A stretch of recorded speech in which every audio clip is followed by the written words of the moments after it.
What up? What up? What up? Welcome to the Hot Button Sports Show. I'm your host, Isaac Lane. And today with this video, I want to get into a hot button conversation specifically for us Buccaneer fans.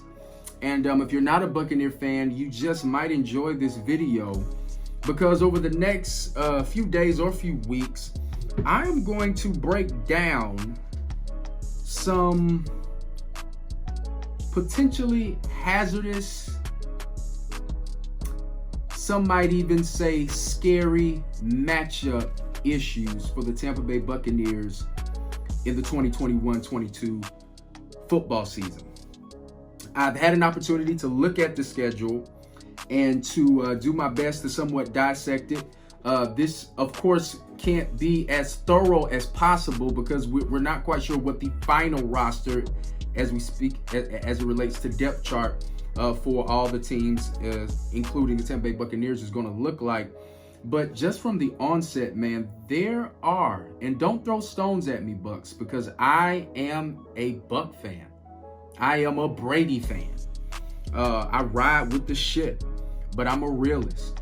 And there are some matchups that we have to really make sure we are on our A game for, or we can walk into a cesspool and get ran out of the stadium.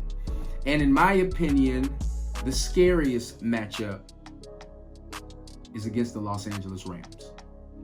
The Tampa Bay Buccaneers' scariest matchup this season is against the Los Angeles Rams. And I believe that is also a primetime game against the Los Angeles Rams. And I believe that it's in LA.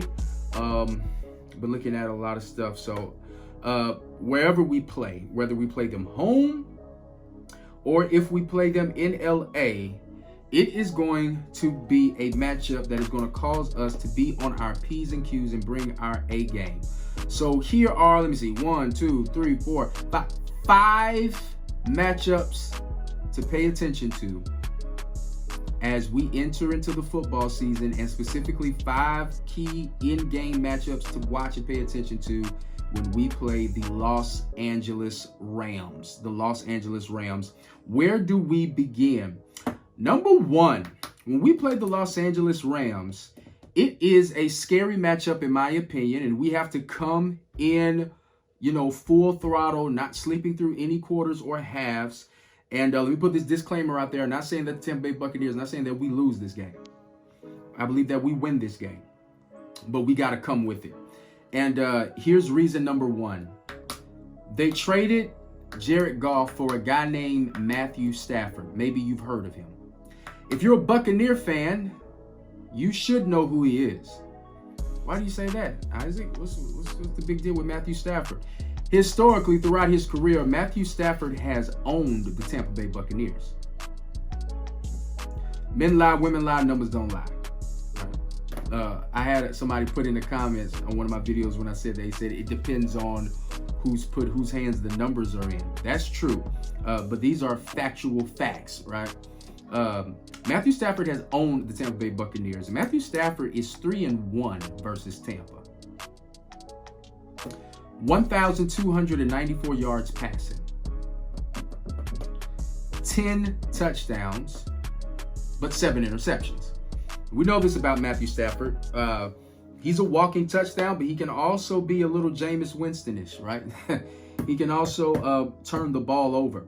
But Matthew Stafford, that is a matchup, that is a player we have to keep our eyes on because historically, he has had his way with our franchise. Like I said, he's 3-1, and he's thrown for just a shade under 1,300 yards, and he's thrown for 10 touchdowns. Of course, I think our team is better now, without a shadow of a doubt. I believe our defense is better now. But, history plays a part in these matchups. And that is something we definitely have to keep an eye on. And he did that with a ragtag Detroit Lions squad. Now he has an official squad with the Los Angeles Rams, and I believe he's going to come into that game with some confidence that he can move the ball on the Tampa Bay Buccaneers once again because he has had his way with the Tampa Bay Buccaneers. So we cannot sleep on that quarterback. He is a legit quarterback who's played against the Buccaneers throughout his career. And once again, when you've played a team and you've beaten a team that many times, you're going to come in with a certain level and degree of confidence. So to counterattack that, we have to do what he's not comfortable doing. He's not comfortable with throwing while being on the run and while being under pressure. And we have to do our best because we have the best defense in the league in getting Matthew Stafford on the ground and making throws and making the entire game uncomfortable for him. But that leads to the next highlight of this matchup that we have to pay very close attention to. And that is the fact that, like I said, he's not playing with the Detroit Lions. He's playing with the Los Angeles Rams. And another key matchup to watch within this matchup versus the Los Angeles Rams are their wide receivers versus our secondary. Their wide receivers versus our secondary, specifically speaking of Cooper Kupp and Robert Woods. If you remember, November 23rd of last year, Cooper Kupp and Robert Woods had their way against our secondary, right? And if we would just be honest, up until the playoffs, almost every team had their way against our secondary, right? We believe, Bucs fans, that tide has changed, that ship has turned around, but these wide receivers are going to come into this matchup with a certain level of confidence that they can catch and move the ball and score against our secondary. Listen to this, and you see it on the screen. They combined for 23 catches, 275 yards, and a touchdown against the Tampa Bay Buccaneers. They ended up winning that game 27-24. But the wide receivers ran amok. We cannot let that happen again, right? And we have to be aware of that. These are not some pushover wide receivers. These are not the Baltimore Ravens wide receivers, right? No shade. But these are legit Pro Bowl caliber wide receivers who, once again, are coming into this game with a degree of confidence. The next matchup within this matchup that we have to pay attention to is Jalen Ramsey versus Mike Evans. Last year, Jalen Ramsey pretty much shut down and shut out Mike Evans. Mike Evans had that touchdown, but he didn't have it against Jalen Ramsey.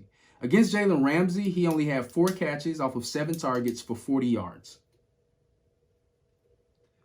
Can't have those stats by our premier wide receiver in that game versus Los Angeles Rams if we want to come out with the win. Yes, we are deep at the wide receiver position, but you know, if you are a real football fan, you understand that the team puts themselves in the best predicament to win when their superstar players make the biggest contributions. And although we have Gronk, although we have other receivers such as Godwin, and although we have Antonio Brown, we had them when we played them last time and lost. Our biggest guy, our go-to guy, which is Mike Evans, has to show up. Now, Jalen Ramsey is arguably one of the best cornerbacks in the entire league. I said arguably. A lot of people have him as number 1, but mostly everybody has him as a top 3 cornerback in the league. A perennial Pro Bowler and an all-pro cornerback. And he had his way with a bigger, stronger, maybe even quicker, not faster, but quicker, Mike Evans on last season. That is a matchup within this matchup that we're going to have to pay attention to. Next, Tom Brady. Tom Brady simply because the Los Angeles Rams have a good defense. They have a great front seven. They have a great D-line. Of course, they have Aaron Donald. Aaron Donald hasn't had great games against the 2 games he played against Tom Brady. Hasn't had great games, no sacks, but he has had success in touching and getting Brady on the ground after he passes the ball, getting hurries and getting pass rushes. And this is one thing to look out, man, for. Remember, Tom Brady is the GOAT, but he's not invincible. Say that again.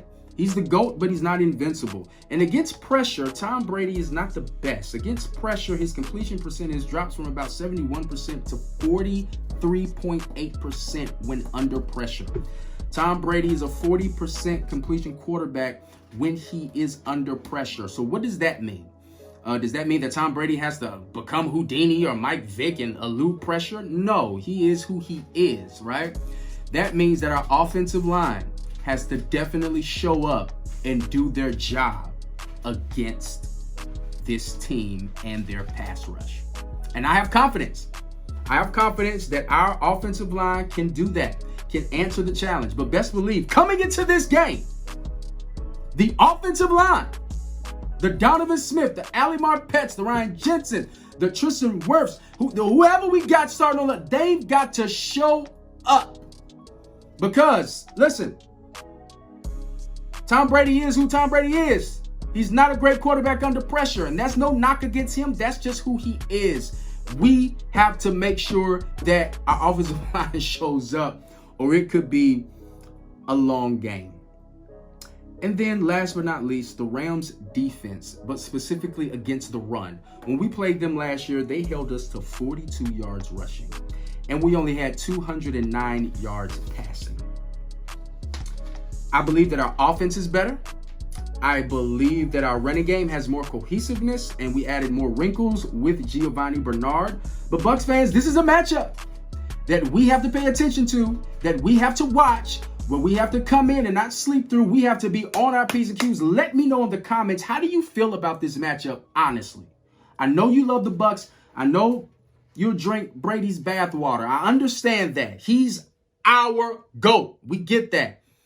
But be honest with me and yourself. How do you feel specifically about this matchup? And let me know in the comments, Hot Button Nation. You know I love interacting with you guys in the comments. Let me know of any other potential matchups this year as you look at the schedule that you would like me to talk about, make a video on, and we look at some of the nuances of that matchup that could potentially give us a scare. So let me know in the comments. Once again, disclaimer, Tampa Bay Buccaneers will beat the Los Angeles Rams, but we have to come prepared. We have to block. Our secondary has to we can't let Kump and Woods run for 300 yards on us again. We can't let that happen. Matthew Stafford has had his way against us. We got to get a win. And Mike Evans has to get some separation from Jalen Ramsey. Our offensive line has to protect so we can give Brady time, and we have to produce more than 40 yards rushing. I'm Isaac Lane. I'm all out of time, but I'm never out of content. Remember to like this video, share this video, and subscribe so you'll never miss an upload. I holla at you.